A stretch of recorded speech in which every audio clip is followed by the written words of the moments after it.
अस्सलाम वालेकुम, welcome back to my channel. उम्मीद करती हूँ आप सब खैर खैरियत से होंगे। तो साथियों, मैं आज अपने चैनल पे आप लोगों के लिए नहायत ही इंफॉर्मेटिव वीडियो के साथ हाजिर हुई हूँ।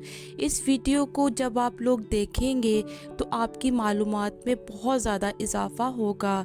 अगर हम इस चीज़ जिसके बारे में आज मैं बात करने जा रही हूँ, अगर इस चीज़ की बात इस्लामिक पॉइंट ऑफ व्यू से की जाए तो भी इसके ख्वास से इनकार मुमकिन नहीं कर सकते। अगर इसी चीज़ की बात हम साइंसी एतबार से करें या सेहत के एतबार से करें तो भी इसकी अफादियत से इनकार मुमकिन नहीं। तो साथियों, आइए मैं आपका ज़्यादा टाइम नहीं लूँगी, हम वीडियो स्टार्ट करते हैं। जैसा कि साथियों आप सब नमक के नाम से वाकिफ़ हैं। नमक एक अहम किरदार अदा करता है इंसानी ज़िंदगी में। आज के दौर में लोग ज़्यादातर इसके नुकसानात के बारे में बात करते हैं, मगर ये नज़रियात गलत हैं। हम आज आपको इस वीडियो में नमक की अहमियत, फ़ायदे और इसकी तासीर कुरान और सुन्नत की रोशनी में बताएंगे। दोस्तों, आज मैं आपको इस वीडियो में नमक खाने का जो तरीका बताऊंगी उससे आपको बहुत ज़्यादा फ़ायदा होगा। तो साथियों, क्यों ना सबसे पहले बींगा मुसलमान हम इस वीडियो को सुन्नत नबवी से स्टार्ट करते हैं। अगर नमक को सुन्नत नबवी की रोशनी में देखें तो इसको बहुत अहमियत हासिल है। अगर यही तरीका अपनाया जाए तो अल्लाह पाक इससे 330 बलाओं को दूर फरमा देते हैं, जबकि खुदा जो इंसान को साथियों 70 माओं से ज़्यादा प्यार करता है, उसका वादा और हुक्म है कि वो 330 बलाओं को उससे दूर कर देगा। तो इंसान किस हक से ये कह सकता है कि इसको खाने से हमारी सेहत को नुकसान होगा। आज मैं सुन्नत की रोशनी के साथ साथ ये भी बताऊंगी कि ये 70 बीमारियों से बचाने में एक अहम किरदार कैसे अदा करता है। 70 बीमारियों की अगर बात की जाए तो उनमें जो सबसे अहम बीमारियां हैं वो हैं पागलपन, कोढ़, जज़ाम, हाथों पर सफ़ेद धब्बे बन जाना। साथियों, इन जैसी बीमारियों से भी नमक हमें बचाता है। और अगर नमक को देखा जाए तो ये जो चीज़ है ये सब घरों में आम पाई जाती है। जबकि एक रवायत है कि हज़रत इमाम जाफ़र सादिक फरमाते हैं कि जो चाहता है कि उसके मुंह से कील और दाने दूर हो जाएं तो उसे भी चाहिए कि नमक का इस्तेमाल अपनी आम ज़िंदगी में लाए। नमक को आज के दौर में वबाल जान समझना एक बहुत गलत नज़रिया है। इंसान अगर इसकी ज़्यादती करेगा तो नुकसान, और अगर नहीं करेगा तो नुकसान नहीं होगा। तो साथियों, अगर हम इसकी दूसरी ज़ुबानों में बात करें तो नमक को अरबी ज़बान में मलाह कहा जाता है और अंग्रेज़ी ज़बान में सॉल्ट कहा जाता है।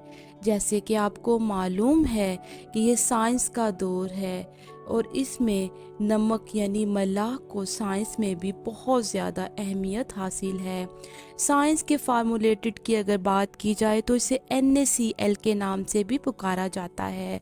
अगर साथियों हम बात करें ज़माना कदीम की, तो ज़माना कदीम से देखा जाए तो हर किस्म की ग़िज़ाओं में इसका इस्तेमाल होता है और होता रहेगा। अगर घर के खानों को देखा जाए या बाहर के खानों की बात की जाए, जिस भी खाने में इसकी कमी या ज़्यादती हो जाए उस खाने का जायका ख़त्म हो जाता है और कोई भी खाना नमक के बगैर खाना पसंद नहीं करता। और साथियों, अगर मैं बात करूं सेहत की, और साथ ही साथ अगर हम सेहत के एतबार से इसकी बात करें तो सेहत के मामलात में भी बहुत ज़्यादा फ़ायदामंद है। सेहत का फ़ायदा बताने से पहले मैं आपको एक रवायत से आगाह करती चलूँ। हमारे आका दो जहां नबी पाक सल्लल्लाहु अलैहि वसल्लम ने फरमाया कि खाना हमेशा नमक से शुरू करो और ख़त्म भी नमक पे करो, क्योंकि इसमें 70 बीमारियों से निजात और शिफा है। और अगर इसके एतबार के साथ साथ मैं साइंसी एतबार से भी इसकी बात करूं तो जर्मन इंस्टीट्यूट ऑफ हेल्थ کے مطابق، ان کے ماہرین کے مطابق لارڈش ریش کا کہنا ہے کہ 10 سال سے نمک کے کھانے کا موضوع عالمی حیثیت اختیار کر چکا ہے اور ٹیلی ویژن میں بھی اس کے بارے میں بتایا جاتا ہے، مگر اب اس کے اوپر بات نہیں کی جاتی۔ نمک کو آج کھانے سے منع کیا جاتا ہے۔ اگر میں آپ سے سوال کروں تو مجھے بتائیے کہ نمک کو کھانا کیسے غلط ہے؟ خدا یکتا نے جب اس کو کھانے کا حکم دے دیا ہے تو انسان کی کیا اوقات کہ وہ اس کو کھانے سے منع کرے۔ نمک کو وبال جاننا اور اس کو وبال سمجھنا غلط ہے۔ نمک کھانے سے جو بیماریاں پیدا ہوتی ہیں انسانی زندگی میں تو غلط ہے۔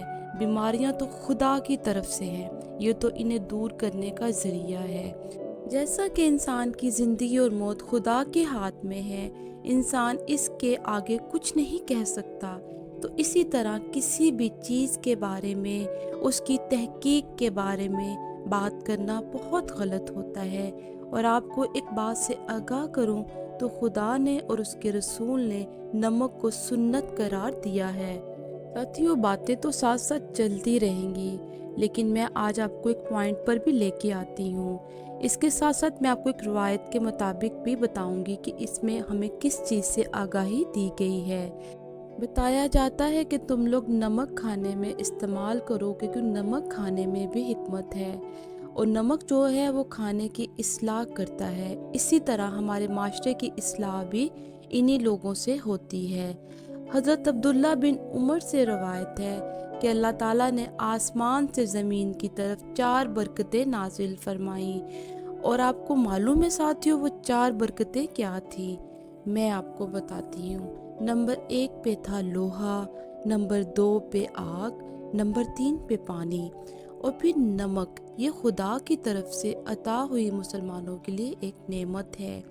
اور نبی پاک صلی اللہ علیہ وآلہ وسلم نے بچھو کے کاٹنے کا علاج بھی نمک سے کیا۔ تو ساتھیوں، یہ احادیث اور روایات میں کسی قسم کی کوئی شک نہیں ہے، کیونکہ قرآن تو وہ آسمانی کتاب ہے جو خدا نے اپنے محبوب نبی آقائے دو جہاں حضرت محمد مصطفیٰ صلی اللہ علیہ وآلہ وسلم پر نازل کی، اور یہ وہ کتاب ہے جس کی حفاظت کا ذمہ خود اللہ تعالیٰ نے لیا۔ تو اس میں موجود ہر چیز اصل اور حقیقت پر مبنی ہے۔ یہاں ایک اور بات بتاتی چلوں، جب انسان نمک چکھتا ہے تو لہب پیدا ہوتا ہے۔ جب لہب پیدا کرنے والے سیل اور ساتھ ہی ایکٹیویٹ ہو جاتے ہیں اور لہب بنانا شروع ہو جاتے ہیں۔ اس میں کوئی شک نہیں ہے ساتھیوں کہ سائنسی اعتبار سے میڈیکل ریسرچ اس احادیث سے انکار نہیں کر سکتے، اور آج مسلمانوں کی ذہانت کا یہ حساب ہے کہ وہ خدا کی عطا کردہ نعمت کو بھول کر دوسرے ممالک سے وٹامنز اور کیلشیم کی گولیاں کھاتے ہیں، مگر نمک وہ انمول تحفہ ہے جس میں ہر طرح کی بیماریوں کی شفا ہے، اور ہم اس سے فائدہ حاصل نہیں کر سکتے۔ اس لیے کم علمی کی وجہ سے ان چیزوں کی ویریفیکیشن کے لیے ہم دوسرے ممالک سے رابطہ کرتے ہیں۔ اس لیے انسان کو چاہیے کہ وہ نمک کی افادیت کو سمجھے اور قرآن و سنت کی روشنی میں اس پر عمل کرے۔ تو ساتھیوں، آخر میں ویڈیو کو ختم کرنے سے پہلے آپ سے ایک بات کہنا چاہوں گی کہ ویڈیو کو دیکھنے سے کام نہیں چلتا، جو کچھ سنا اس پر عمل کریں، کیونکہ یہی ایک مومن کی نشانی ہے۔ تو اس کو سننے کے بعد اس پر عمل ضرور کریں، اور مجھے کومنٹ سیکشن میں ضرور بتائیے گا کہ نمک سے آپ کو کیا کیا فائدے حاصل ہوئے ہیں۔ میں دعا کروں گی کہ اس ویڈیو کو دیکھنے والے اور اس ویڈیو کو شیئر کرنے والے ہمیشہ خوشحال رہیں۔ مجھے بھی اپنی دعاؤں میں یاد رکھیے گا، اور ایٹ دی اینڈ ساتھیوں، پھر جانے سے پہلے اگر میری آپ کو یہ چھوٹی سی انفارمیٹیو ویڈیو اچھی لگی ہے تو میرے چینل کو سبسکرائب کر دیجئے، بیل آئیکن کو پریس کر دیجئے، تاکہ میری آنے والی ہر نئی انفارمیٹیو ویڈیو کا نوٹیفیکیشن آپ کو مل سکے۔ اللہ حافظ۔